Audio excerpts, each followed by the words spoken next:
Hello. Good. Let's see. I'm trying to figure out what time of day it is for you there, Jack. It's Dave? it is. It's 7 in the morning here. It's really. It's 6 in the evening here. I knew we were like at least about 12 hours apart, so I was like, Yeah, so that's 11 hours, I guess. And I didn't think good morning was appropriate, so forgive me. Good evening to you, Brother Jack. Yeah, well, it is certainly good evening. And can you hear me okay on your end? Yeah, pretty good, actually, considering. I have like a little, and I can hear the signal real clear. It has a little bit of a fuzz on it. Is there, are you using a regular handset phone? Just, just a regular hat, like, it hasn't got a cord. No? Okay. Oh, it's a wireless. It's a wireless, but that's all we got here. No, we'll make it work. Don't worry about that. The signal's nice and clear. It's just that wireless quality I was hearing. After doing this for a few years, kind of like you start to learn the sound of stuff. I'm like, Yeah, it's probably just the little fishes, nibbling on the line there. Yeah, just try to make it nice and clear. I'm sure you'll do your best, and I'm grateful for your time. I'll just put a short... I didn't clear my throat. How's that? Oh, yeah. I mean, your voice... Your voice sounds good. It's more just just trying to hit the mic and the phone as best as you can, and we'll make the most of it. And I'll put a short intro on it, and then at the end, just get one quick ID, and then I'll let you go. Okie dokie. Thanks, brother. All right, stand by. I'll put this thing on here. Aloha, it's Dave Lawrence, member-supported Hawaii Public Radio statewide here in the islands. How are you? Mahalo for tuning in. Today we're celebrating a new album release with one of rock's historic pioneers. He emerged in the 60s in Blues Incorporated, Graham Bond Organization, Manfred Mann, John Mayall's Blues Breakers, perhaps the band he's best known for, Cream. He co-wrote, played bass, sang on some of rock's all-time pillars. Solo and collaborations, he's demonstrated his versatility, projects that feature a wide array of names that you know and love. And he's also had some of those same names reemerge on Silver Rails. It's his latest studio album, his first in a decade. I've been digesting it recently, and it includes, like I said, not only some compelling new music, but a variety of guests, some of whom we'll hear about, some of whom even have local connections. He is a true survivor, and it's an honor to welcome him to HPR for a conversation. It's Jack Bruce. Aloha and mahalo, Brother Jack. Yeah, the same to you, Dave. Good to be talking to you. And excellent. Crossing the continents and oceans here in no uncertain terms. The about a decade between studio albums tells me, and I could be wrong, but that there's a good story behind what led to Silver Rails. Well, somebody asked me to make a studio album. I'm quite easy. Somebody asks me to do something, I'll do it. I've been very busy over the last 10 years with one thing and another. It's not like I was taking it easy. I made a lot of different recordings, but hundreds and hundreds of concerts. So that's what I've been doing for the last 10, not being lazy, I assure you. And I know that. Well, when the guy Mark Powell, the head of the record company, said, would you like to make a studio album? I thought, yeah, I would like to make a studio album very much. And you come up with a kind of collaborative environment that is, for Jack Bruce fans, quite familiar, because many people know that you have done things before in the past with Pete Brown, obviously, lyricist from Cream, and Kip Hanrahan, who you have a relationship with. So when it comes to assembling this kind of all-star cast, and some other folks we're going to talk about in a moment, how do you come up with the people that you're going to populate the sessions with? Well, I mean, the very first song I wrote was a song called Drone, and that was written vocals and music by me. So that means I have to include myself first. So that was kind of inspired by a band that my 21-year-old son played me, a band called Om. And I found their music quite inspirational. So I wrote this song Drone, and all the other songs really grew out of that. So they're all kind of related in one way or another. That makes sense.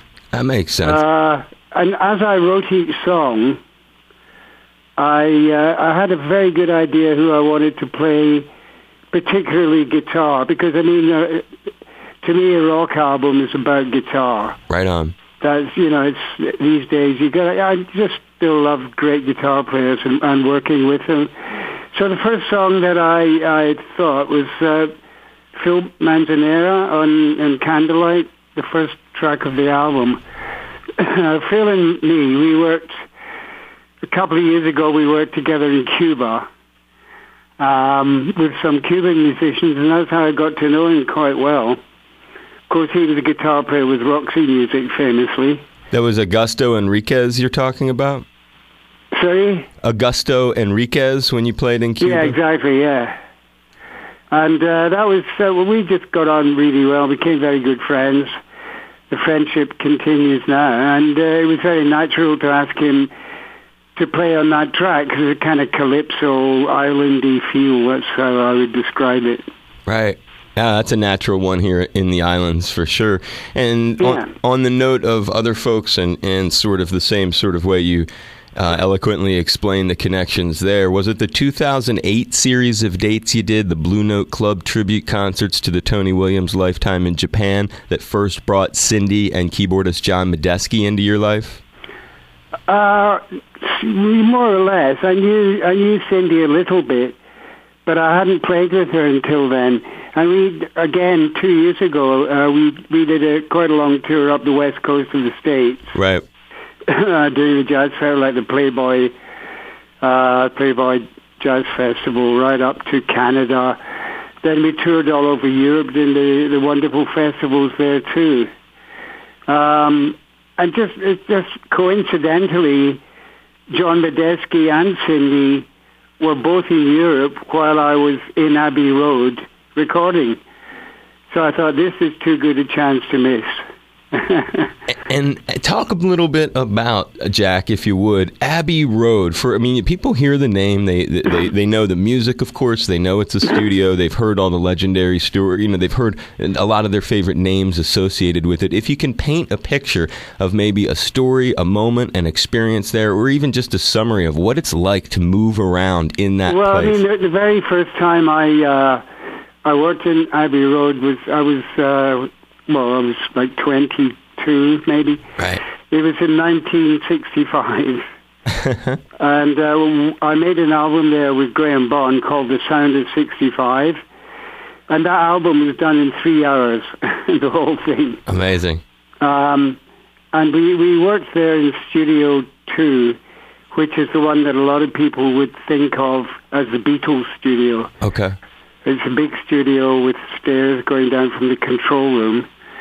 And when you go there now, it doesn't look any different unless you get close up to the recording equipment, which obviously has changed dramatically. But the actual environment is very, very similar.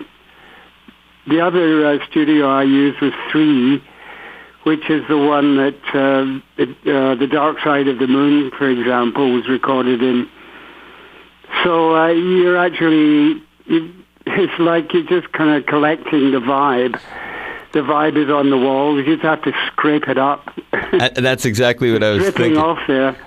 You don't have to work too hard because it's already there. All the stored energy from what has occurred. Yeah, all the great energy, because it also makes you play up a little notch, when you're playing in those rooms. Because you don't want to play a bum note. And is that why? That's a great point there, because I would think the same thing, and it makes me wonder, do you select a place like that because it's going to bring a better performance out of you, or because of the equipment they have, or what makes you get that? Well, with Abbey Road, you got everything. You got the environment, also the great people who work there, like the producer that I had is Rob Cass. He's the house producer. And the engineer, the main engineer is a guy called Paul Pritchard, just a young guy. But he would go from one day recording a huge symphony orchestra for the music for The Lord of the Rings or something like that, to recording me. So you're talking about really amazingly talented people that you get to work with. And again, the microphone selection they've got there, is probably the world's largest collection of mics, you know. Well, and they're all in pristine condition because they have a person who just looks after the mics. So it's just simply wonderful. And you never know, you might be singing in at the same mic as John Lennon used or something. That's what I mean. I mean, you're tapping. There's a sense of history, and it's just really amazing. It's like being in a museum, but a museum that's very up to date. Yeah, a living museum in many ways. And when I think of the sound, I've been checking out, when you talk, that's funny you mentioned the mics, because I listen, a particular instrument at least, on this Silver Rails record, and it's Jack Bruce we're speaking to here, is the keyboard, the organ, the Hammond organ, and I'm thinking of the Leslie and the cabinet and wondering if there were any special miking techniques, or because the sound on this record with the organ is just, it has a really warm feel. That's really a combination of Paul Pritchard and John Medeski. You know, John is a monster. He's a genius. Yeah. And when it comes to getting sounds out of the Hammond organ, he's the man. He's the whiz. So yeah, it's you can't. It's just something amazing. It is. Happens there, you know. Well, it's a nice sound on the record with the Hammond B3. It's very warm, and it goes with, I don't know what it is, but somehow the sound of John Medeski's playing and your voice just, they mesh nicely. And there's a thing, There's a thing on this record that is, for fans, probably taking it away from the musical side. There's something very personal about the album, and I'm hoping you'll share a little bit of this with me. Wife Margaret helping with lyrics, daughter Kyla on vocals, son Malcolm, who has subbed for you on bass, I understand. He's playing some guitar on Silver Rails. So it's really sort of a family affair. I hope you talk about your musical relationship that you have with your family members. Yeah, well, it's just something that I've always done with my family, is to play with them, to play music with them, because it's a great way of communicating without words. So if you play with your children, they understand you. I can recommend it to everyone. I think they used to have more of that in the very olden days before any mechanical reproduction of sound. They'd have a piano or a harmonium or something, and they'd just have it in the living room. People would buy the sheet music, gather around and sing. That's something that's gone, but not in my house.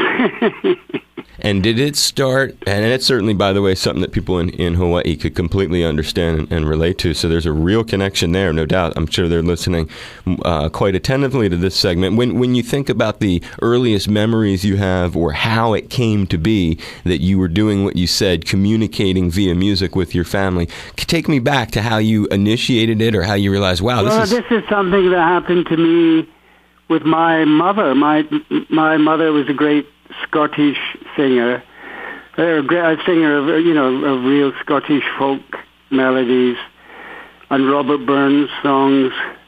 So when I was a child, I literally learned those songs at her knee. Wow. And it's just a completely natural thing for me to sing and play at home. And pass it on. Yeah, well, there's so many instruments in this house that you can pick anything up. It's just there. There's a bass, a cello, a French horn, a trumpet. There's everything you want. Did the kids have that diversity? Yeah, I mean, Malcolm is amazing. He can play lots of things. They all play, though. They all play something. I love it. I love that part of your life, and the way that you said it's a natural way of communicating with your family. Yeah, even if they don't end up doing it professionally, it's a great talent to have, just to be able to play an instrument is great. And I'm seeing there's a bond between you that has formed because of it too. Yeah, it definitely does that, because there's an understanding, especially when you improvise music with with people, whether it's your family or not. It's like a conversation but on a higher plane. Exactly. Exactly. No, man, I'm there with you 100%. It's very cool, and I admire you for it. When I think about, on the same sort of level, I guess it's sort of tapping into the magic of life. In your earliest years, something that maybe fans of yours are unaware of is I named a lot of them in the beginning, or some of the more well-known ones, but you had a rapid-fire succession of gigs. You were just like bang, bang, bam, bam, bam. And they were all gigs that I see now having really formed who you are. And one that sticks out in my mind, it's more lesser known, and I'm just wondering, maybe I'm wrong, but it seems like these are the kinds of things that help a guy have great foundation. One of them was touring Italy, playing bass for the Murray Campbell Big Band. And there are things like that. I mean, are they as character building as I assume they are when I look back at your history? Well, yeah, in a way, because I had to look after myself.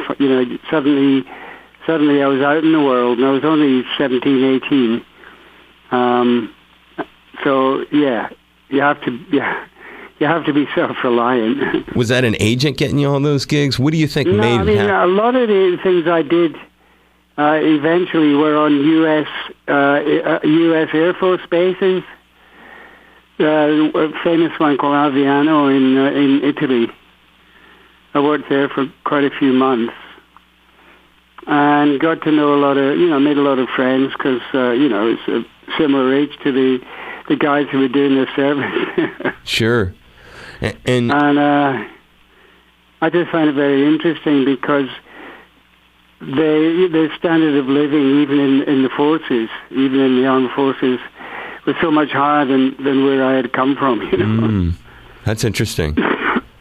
And I just look at it like I wonder what the magic was overall about that period in the 60s prior to when you got into Cream, where it just seems like I wondered how you were able to keep achieving one after another, whether it was your own tenacity, whether you felt like people were hooking you up, whether it was your talent. I was just curious if there was anything you looked back at and saw, man, I just went like a pinball through that period and all those experiences. Certainly I was very determined right at the beginning to get noticed. I wanted to be part of the London scene. And when I finally got to London, I managed to achieve that by playing with mainly with a guy called Dick Hexel Smith, who then introduced me to Alexis Corner, and I became part of that band. And that led, everybody was into that band. Everybody came down, Mick Jagger and just about everybody, all the Stones, and Charlie Watts was the drummer. So it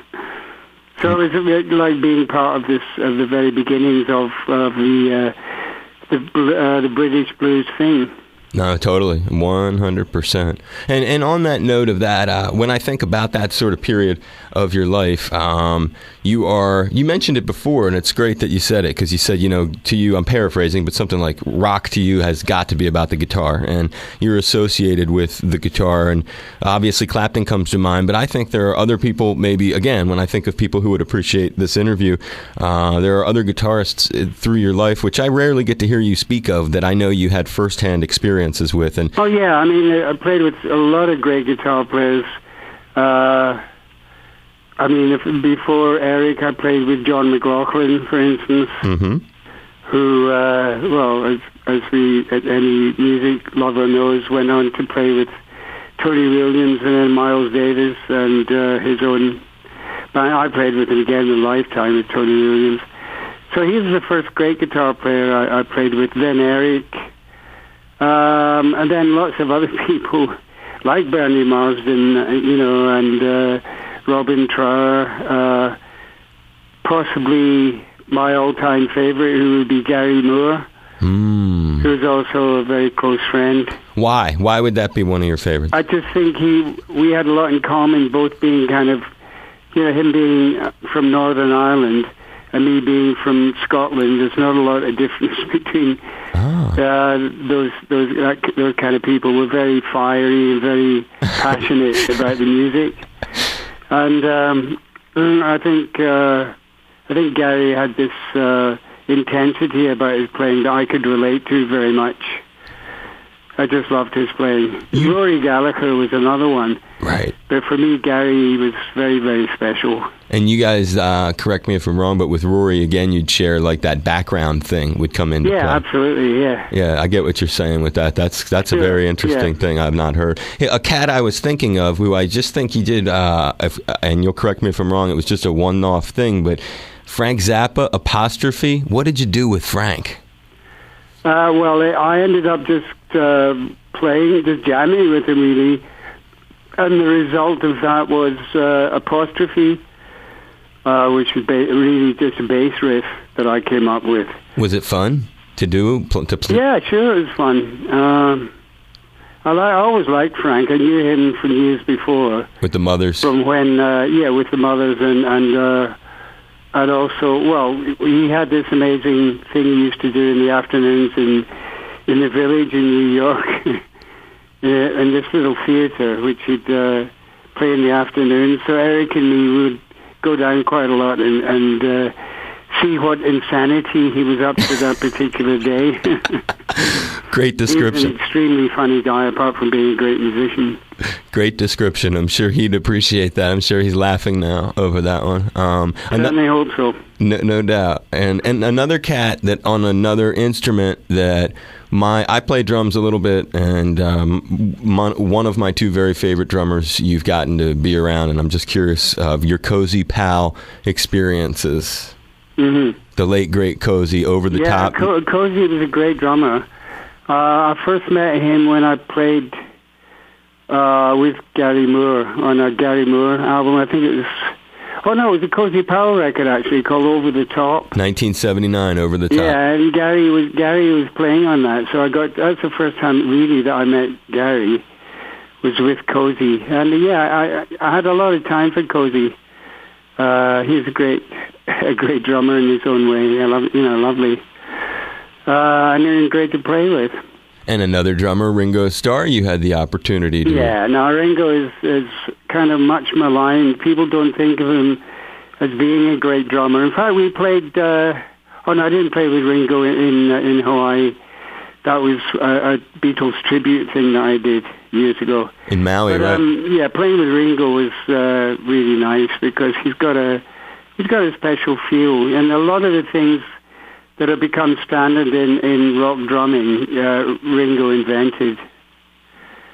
Was he fun to work with? Was it inspiring to get to be up close and work with him? Did you get anything personal out of that one?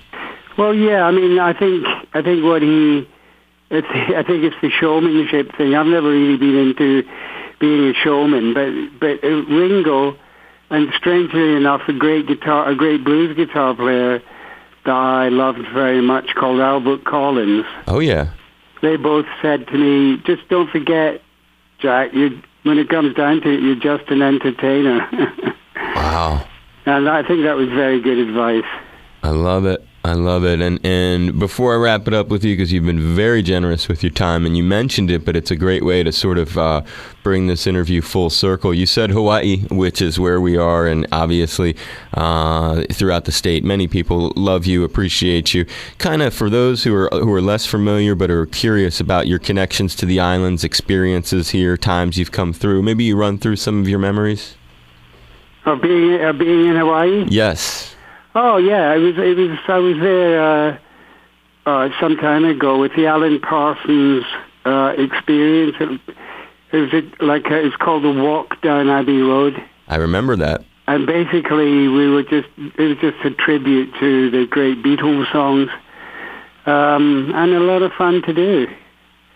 And it was so amazing to be there, to be doing it there, because we rehearsed there. And then we played Maui and Honolulu, obviously. So it was just great. Any special thing that comes with locations, thinking about the world? I know you've had places all over the world. I've seen really interesting places you've lived. Is there something about setting up shop, if you will, in a place that is different than visiting it that helps you to feel inspired? Well, I've just bought a house in Mallorca. Which is an island in the Mediterranean. Yeah. And I've just bought this beautiful house. It's a valley, really. And I'm going to move there in May. And awesome. I'm just going to have a great time living there. And that'll be your full-time residence? Yes. And I can just walk around in my land. I love it. I'm very, very lucky. Yes, you are. And it's so cool you say that. What a nice thing to hear you say something like that. Yeah, it's fabulous. Anything that, final question, when you think of, and it's a great one with what you just said, you are very lucky. And when you look at your life and all that you have, all that you're so fortunate to have, any advice, any lessons? Never give up. That's all you can do. Persistence? It's not going to be, it doesn't matter whether you're rich, poor, or anything, just never give up. And you'll get there in the end. It's been a great pleasure talking to you today. I hope that you enjoyed this. I did, Dave. Thank you very much. I do appreciate it. Aloha, it's Jack Bruce. You're tuned to All Things Considered with my friend Dave Lawrence on statewide, member-supported Hawaii Public Radio. You are the man. I'm giving you a big hug. I hope you feel it, and I hope you feel my appreciation for your time. Indeed. Thank you so much, Dave. You be safe. God bless you. Have a great day. You too. Thank you, Jack. Thanks a lot, man. Aloha, brother.